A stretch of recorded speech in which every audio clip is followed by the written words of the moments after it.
ಕೊಂಡಕ್ಕಾಗಿ ಬರ್ತಾರೆ. ಅಕ್ಕ ತಂಗಿಯರ ಜೊತೆಗೂಡಿ ಬೀರೇಶ್ವರನ ಜೊತೆಯಲ್ಲಿ ಬರ್ತಾ ಆ ಕೊಂಡದ ಬಳಿಗೆ ಬಂದು ಹೊರಡ್ತಾಳಂತೆ. ತಂಗಿ, ಇನ್ನು ಮುಂದೆ ತೆರಳು ನೀನು ಎಂಬುದಾಗಿ ಹೇಳಿದಾಗ ಆ ಮಹತಾಯಿ ಹಿಂಬದಿಯಲ್ಲಿ ನಿಂತು ನೋಡ್ತಾಳೆ. ತಂಗಿ ಹಕ್ಕನ ಮಾತನ್ನು ಮೀರಲಾಗದೆ ಮಾಯಮ್ಮ ಆ ಕೊಂಡದಲ್ಲಿ ಧಳ ಧಳ ಧಳ ಧಳ ಧಳಲು ಹೋಗುವಾಗ ರಭಸವಾಗಿ ಮಹತಾಯಿ ಹಳೆಯೂರಮ್ಮ ಆ ಕೊಂಡದ ಪಕ್ಕದಲ್ಲಿ ನಿಂತು ಸೈಡಿನಲ್ಲಿ ಹೊಟ್ಟೋದ್ರು.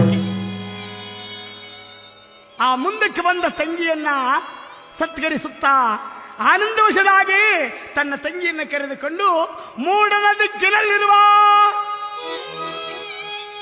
ಕೆರೆಯ ಕಡೆಗೆ ಪ್ರವೇಶವನ್ನು ಮಾಡಿ ಆ ತಂಗಿಗೆ ಕೊಡಬೇಕಾಗಿರತಕ್ಕಂತ ಒಂದು ಸೀರೆ, ಒಂದು ಕುಪ್ಪಸವನ್ನ, ಬಾಚಣಿಗೆಯನ್ನ ಆ ತನ್ನ ತಂಗಿಗೆ ಕೊಟ್ಟವಳಾಗಿ ತಂಗಿಯನ್ನ ಬಾಚಿ ತಪ್ಪಿ ಮುದ್ದಾಡ್ತಾ, ತಂಗಿ